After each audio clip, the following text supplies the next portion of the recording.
నమస్తే రమగారు. నమస్తే చే రమగారు, హ్మ్. స్నానం చేయకుండా ఎలాంటి పనులు చేయకూడదు? చాలా చేయకూడదు. చాలా ఉన్నాయా? హ్మ్. ఓకే. చాలా చేయకూడదు అంటే ఏమేం చేయకూడదు చూద్దాం. ఆ. సినిమాటిక్‌గా కొన్ని వ్యవహారాలు నడుస్తూ ఉంటాయి జయ.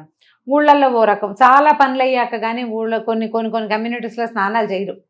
వంట కూడా అయిపోతుంది. తర్వాత స్నానం చేస్తారు. కొన్ని చోట్ల తెల్లవారగానే స్నానం చేస్తారు.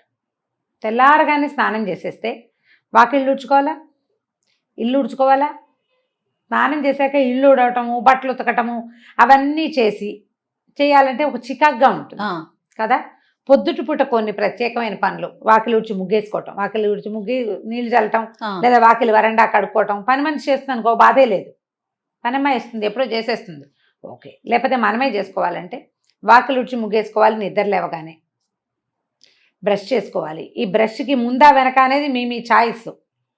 వాకిలి కడుక్కోవటం దానికి బ్రష్ తోటి సంబంధం ఏం లేదు. పాచిమొహంతో వాకిళ్ళు ఊడ్చుకుంటారు సాధారణంగా. అవును. అదేదో అయిపోతుంది. తర్వాత స్టవ్ దగ్గరికి వెళ్ళాలంటే స్నానం చేసే వెళ్ళాలి. పాలు కాఫీ డికాక్షన్ పెట్టుకోవడానికి కూడా స్నానం చేయాల్సిందే. స్నానం చేయకుండా స్టవ్ ముట్టుకోకూడదు అనే సిద్ధాంతం ఉన్న కుటుంబాలు కొన్ని ఉంటాయి. నాకు ఆ సిద్ధాంతం లేదు. మా ఇంట్లో మడికి పొయ్యి వేరు, మామూలు వంటకి మామూలు పాలకి కాఫీలకి స్టవ్ వేరుగా ఉండేది. అది ఇది ఒకటి కాదు. మా చిన్నప్పుడు చాలా సంవత్సరాలు అలాగే ఉంది. పైగా మడి వంట చేసుకునేటప్పుడు పొద్దుటి స్టవ్ కడుక్కుని స్నానం చేసి స్టవ్ కడుక్కున్నాకే స్నానానికి వెళ్ళి అప్పుడు వంట, కడిగిన పొయ్యి మీదే వంట. ఇప్పుడు నేను కూడా అంతే చేస్తా. వంట ముందు స్టవ్ తుడుచుకోవటం నాకు అలవాటు. ఇప్పుడు ఇలా సిద్ధాంతంగా చెప్పలేకపోతాం. వాళ్ళ ఉద్యోగాలు, వాళ్ళ అవసరాలు, పిల్లల స్కూళ్ళు, మగవాళ్ళ ఆఫీసులు, వీళ్ళ సొంత ఆఫీసులు, వాళ్ళ ఇంట్లో ఉన్న పెద్దవాళ్ళు, ఇంట్లో ఏదైనా దేవతార్చన ఉంటే అక్కడికి వంట అందించటము, అన్నం వండేసి పొద్దున్నే దేవతార్చనకి ఇవ్వటము, ఈ బోల్డ్ వ్యవహారాలు ఉంటాయి కదా. దాన్ని బట్టి చేసుకుంటారు. స్నానం చేయకుండా దేవతార్చన చేయకూడదు, దీపారాధనలు చేయకూడదు, దేవాలయానికి వెళ్ళకూడదు, ఇతరుల ఇంటికి వెళ్ళేటప్పుడు స్నానం చేయకుండా వేరే వాళ్ళ ఇంటికి వెళ్ళకూడదు. మనం పక్కింటికి కాఫీ పొడప్పుకి అయితే పర్వాలేదు, ఓకే. కాఫీ పొడప్పు అయితే, కాకపోతే పొద్దునే వాళ్ళు ఎవరైనా పిలిచారు, వాళ్ళు స్నానం వచ్చాక చేద్దామని వెళ్ళకూడదు. వాళ్ళ ఇళ్ళ నుంచి వచ్చి స్నానాలు చేయకూడదు, అది తప్పు. ముచ్చట్లకి అట్లా వెళ్ళకూడదు అంటారా? ముచ్చట్లకైనా, ఏదైనా తాంబూలం తీసుకోవటానికైనా, ఎవరైనా గబుకొని మనకు అవసరం వచ్చింది ఏదో తెచ్చుకోవటానికైనా, ఒట్టి కాఫీ పొడి గురించి కాదు, కాస్త పెద్ద వ్యవహారాలు. ఎండెక్కాక స్నానం కాకుండా కొంచెం పొద్దెక్కక ముందే స్నానం చేయటం మంచిది. ఎవరైనా కూడా ఆరోగ్యం. బయటికి పనుల మీద వెళ్ళే వాళ్ళు స్నానం చేసి వెళ్ళాలి. ఖచ్చితంగా స్నానం చేసి దేవతార్చనో లేకపోతే ఒట్టిగా దేవుడికి ఒక నమస్కారమో చేసుకోవాలంటే స్నానం చేసి వెళ్ళాలి. ఎప్పుడు కూడా ఇంట్లో నుంచి బయటికి వెళ్ళేటప్పుడు, సాధారణంగా బయటికి వెళ్ళటానికి కాదు, పని మీద వెళ్ళేవాళ్ళు స్నాన నియమం ఉంచుకోండి. ఒకవేళ మీకు అలాంటి నియమం లేనట్టయితే దీన్ని యాడ్ చేసుకుని చూడండి, మంచి పాజిటివ్ రిజల్ట్ కనపడుతుంది. రాత్రికి స్నానం చేస్తాం అంటారు, రాత్రిపూట స్నానం చేసి పడుకుంటారా?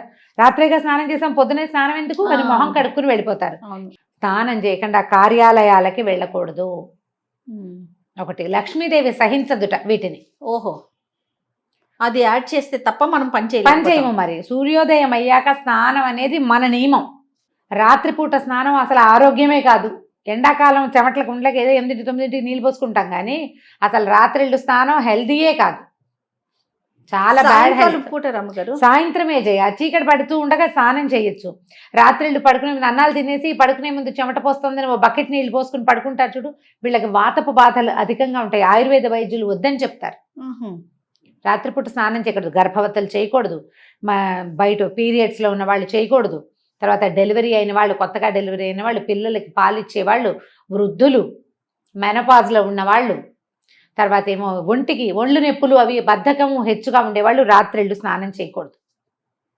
ఇంకెవరు మిగిలేరు? అదే కదా కదా, అందరినీ చెప్పేసాం.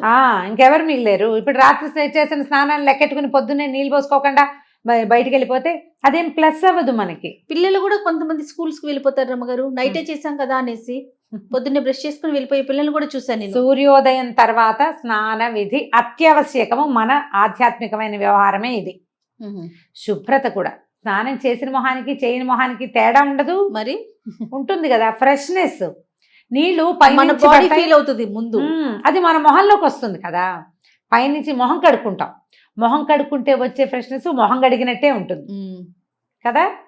స్నానం చేస్తే ఉండే ఫ్రెష్నెస్ బ్రహ్మాండంగా ఉంటుంది.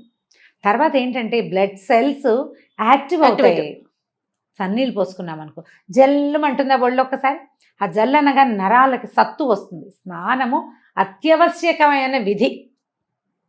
అది మడికో దీనికో అంటే ఏదో భగవదర్చనకి మాత్రమే అనుకోకండి.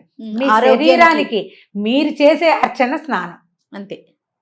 ఇది ఒక గుడి కదా, దేహమే దేవాలయము అన్నారు. ఆ ఆత్మ ఇందులో నిలబడింది. ఇది ఉన్నంత వరకు ఆత్మ హాయిగా అందులో ఉంటుంది, ఈ పిచ్చిగూట్లో. దీన్ని శుద్ధంగా ఉంచాలి కదా, దీన్ని యాక్టివ్గా ఉంచాలి, ఆరోగ్యంగా ఉంచాలి.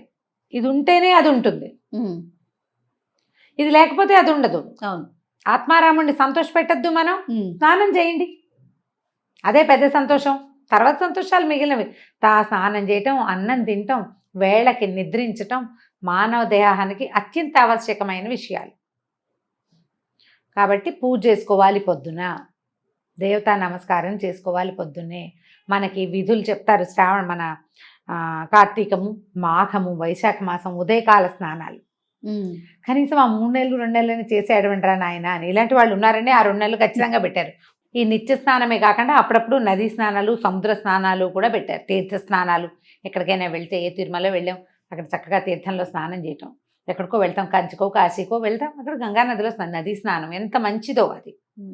కాబట్టి స్నానం చేసి ఏం చేయాలి ఏం చేయకూడదు కాదు, స్నానం చేయాలి ముందు. అది మానేయకూడదు. పొద్దున వంట చేసుకోవటానికి స్నానం చేసి వంట చేస్తే బాగుంటుంది, శుభ్రంగా ఉంటుంది. తర్వాత స్నానం ఒక పవిత్రమైన భావన వస్తుంది. మనం ఏదైనా వండుకున్నాము, స్నానం చేసేసి శుద్ధంగా ఉన్నాం అనుకో, ఆ వండిన పదార్థాన్ని తీసుకెళ్ళి దేవుడి దగ్గర పెట్టుకోవటానికి బాగుంటుంది. పాచమొహంతో వంట చేసేసుకుని అది ఎలా పెడతాం, అది పెట్టలేకపోతాం. నేను టిఫిన్ ఏర్పాటు చేస్తాను అని లాస్ట్ టైం ఒక వీడియో చేస్తే, స్నానం చేయకుండానే టిఫిన్ చేస్తారా అని ఒకళ్ళు అడిగారు నన్ను. టిఫిన్ చెయ్యను, ఏర్పాటు అంటే ఇడ్లీ పిండి, దోశ పిండి అవి తీసి బయట పెట్టుకోవటము, చట్నీకి కావాల్సిన దినుసులు ఏమిటో చూసుకోవటం, అదే చేస్తాను. పదార్థం తర్వాతే చేసుకుంటాను. కానీ మనం ఆలోచించుకోవాలి మనకి ఏది అవసరమో అని. ఆహార స్వీకారం కూడా స్నానం చేశాక గనక తీసుకుంటే చాలా బాగుంటుంది. తీసుకోలేకపోతాం, అట్లా బ్రేక్ఫాస్ట్ చేసేయాల్సి వస్తుంది మన పనిని బట్టి కదా. పొద్దున్నే చేసేయాలి, షుగర్ ఉంది, స్నానం చేశాక ఇవన్నీ దేవుడికి ఇవన్నీ చదువుకుని టిఫిన్ తినేసరికి లేట్ అయిపోతుంది, టాబ్లెట్లు వేసుకుంటారు. పాపం వాళ్ళకి తప్పదు కదా, పెద్ద వయసు వాళ్ళకి, పెద్దవాళ్ళకి తప్పదు, ప్రెగ్నెంట్ లేడీస్కి వాళ్ళకి కూడా తప్పని పరిస్థితిని పక్కకు పెట్టండి. నార్మల్గా అయితే తొందరగా స్నానం చేసేసి బ్రేక్ఫాస్ట్ చేయటం, తయారు చేసుకోవటము, తింటము కూడా రెండును. ఇలా చేస్తే గనక ఎక్కువ శుభ్రంగా ఉండేందుకు అవకాశం ఉంది. ఏ హెన్నానో పెట్టుకుంటాము, నెత్తికి నూనె రాసుకుంటాము, గంట నానాలనిపిస్తుంది, ఇంకా అప్పుడు ఏదో కొంత పని చేయవలసి అయితే ఓకే రమ్ గారు. నార్మల్ ఇష్యూస్ అయితే మాత్రం మార్నింగ్ లేవగానే చేయమంటారా? చేయండి.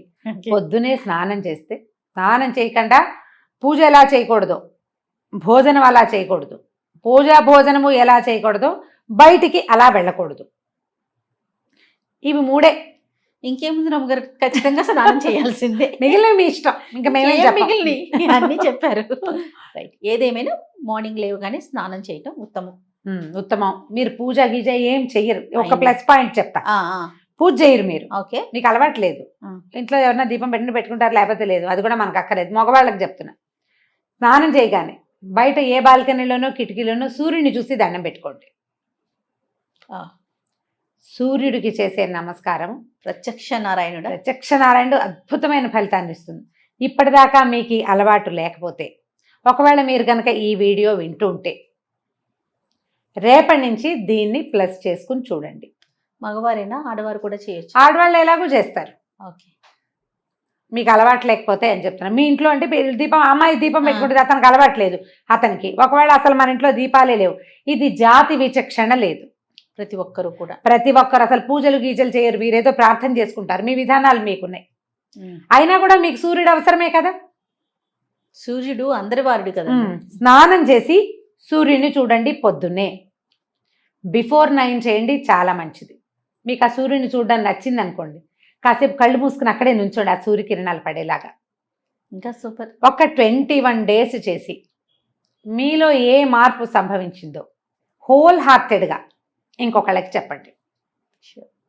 నేను ఇది చేశా, స్నానం చేసి సూర్యుని చూశాను. ఏం జరిగింది రమ్మగారు? చెప్పండి, ఇలా చెప్పండి అంటున్నా. మీరు చెప్తున్నారేమో. నేను ఇలా చేశాను, స్నానం చేసి సూర్యుని చూశాను, నాకు ఈ మార్పు వచ్చింది అనేది మీరు గమనించి చెప్పాలి. అప్పుడు పొద్దున్నే స్నానం చేయటంలో ఉన్న ఫలితం ఏంటో తెలుస్తుందేమో, మీరే అందరికీ చెప్తారు. ఎర్లీ మార్నింగ్ సూర్యుని చూడడంలో ఉన్న ఆత్మానందం ఏంటనేది చూసేవాడికే తెలుస్తుంది. మీరు బాగా ఎంజాయ్ చేస్తున్నారు. రైట్ రామ్ గారు, నమస్తే అండి. నమస్తే.